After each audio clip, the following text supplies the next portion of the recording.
Well, you know what is also fun? My Hot Topics panel this morning. Back with me on the couch is Bebe Zahara Benet, along with my executive producer, Joseph. Good morning. I am so delighted to have you all here, and I'm glad that we're having this show specifically today, because there's no denying that the political climate right now is more tense than I feel like in Pride season of years past. Yes, I agree. Am I not the only one who feels that way? No. Yeah. I mean, I don't know. Does it make you decide to do anything differently this year?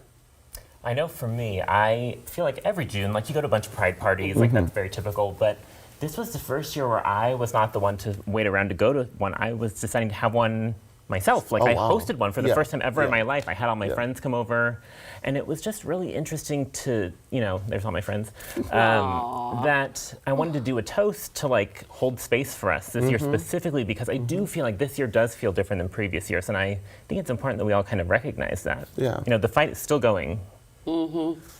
I think for us, I could speak for me just being an artist. I think I've always been very intentional when it comes to June. You know, I've never ever taken it so lightly, period. Because I just feel like there is, when you've traveled and you've met so many people, you can still tell there's so much work to be done. And I know this year is crazy, but last year was crazy. You know what I mean? When we talk, there's just been so many things that have been happening. So you just have to stay very conscious and aware of what's happening. And I think it's important, just even us as artists and entertainers, you know, it's a privilege to do what we do. And so with the platform that we're giving, there is responsibility that comes with that. So we try our best, or I try my best, to make sure that we are very active in moving the movement forward. You know? It's so important. You know, it's interesting. As I've been listening to the news over the last year or so, when you talk about this intense political climate, I've noticed, I feel like we're going backwards in so many ways. It's crazy, isn't it? I think about it and I'm like, how is this happening? I mean, we're supposed to progress forward as human beings and as a society, and it doesn't feel like that all the time. And Bebe and I were talking about the drag laws. And I had mentioned that as a child growing up in LA, I went to drag shows. This is in the 80s, okay, the 1980s. That was a different time, right? Well, different time is like, even first of all, number one, drag shows are a very safe space for anybody and everybody.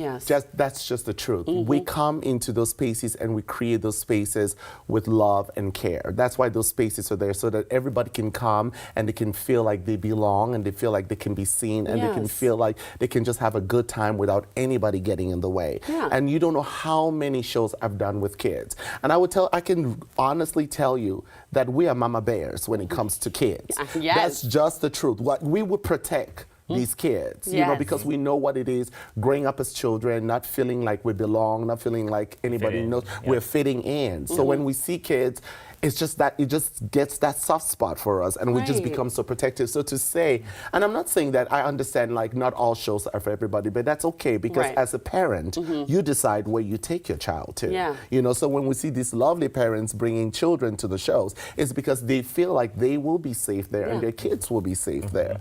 And so for you to make all these rules and regulations, it's just a distraction. No shade. It's a distraction. It is. What do you think? I mean, Amity was talking about that show that we went to in February, and it was a daytime drag show. It was a brunch, and there was a couple of kids there, I think. And it was just a very festive environment. It, you know, felt different than a nighttime drag show, but it was still drag, and it was very fun, supportive, colorful, and diverse. And all the queens gave the child attention, but also space. And it was just, it was such a celebration. And you know, I really just hope that we start to be, as you guys as y'all said, like more intentional about the way we are thinking about things. And what you were saying about you think we're going backwards, I feel like we're just growing in all directions. Yeah. I still feel there's, all right, I feel that. I feel there is progress, but maybe there's backwards growth in some other areas too. But it is, I think. I'm hopeful. I think it's different directions, like you said. It's not even going backwards. It's everybody's just going into, and just, it's like you're following whatever that is, and you're not even making up your own mind. But yeah, one thing that does make me happier though locally, me these donuts that we got. They look so good. Look at how colorful They are so beautiful. Thank you to Mighty O to sending these. Oh, Mighty O sent us these beautiful donuts. They're very vegan colorful. too. Yeah. I'm going to take a couple of me when I'm going to rehearsal. Yes, so. please take them for the road. Please. I'm sure the girls will want a couple. I'm just saying. I mean, are they good? They are good. Of course, they're Mighty O. Mighty O is one of my favorite donut places. They make such a good jelly donut. Oh, wow, that is good.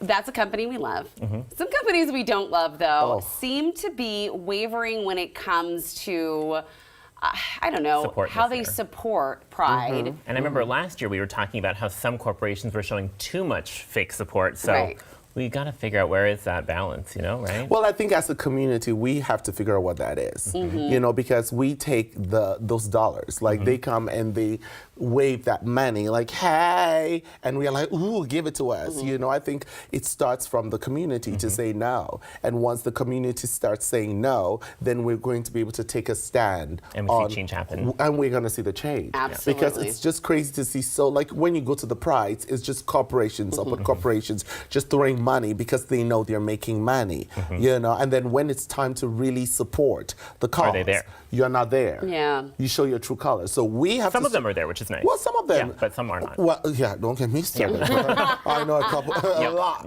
that are there just to be there. And we have to start saying no. Yeah. Because our community is so strong and we have the capacity of making that kind of money to support just the community ourselves. Yeah, we do. Yes. Yes. All right, we're about out of time. Thank you so much for being here. Jojo, before we let you go, though, what is your #1 Pride song? Okay, sorry, we could not end this show without talking about a huge song that's like taken over the gay community, Kylie Minogue's Padam Padam. Ooh. I know a lot of people out there are performing to that song out there. I know we have some video, but it's a very catchy song, and that's definitely #1 on my Pride playlist this year. So add that, put that as to ask your devices to play that for you today. Again, thank you, Bebe. Thank you for so having much. me. It's an honor to meet you, by the way. No, thank you for having me. Just to get that in there, too. And I cannot wait to see you all tonight. Yes, Nubia.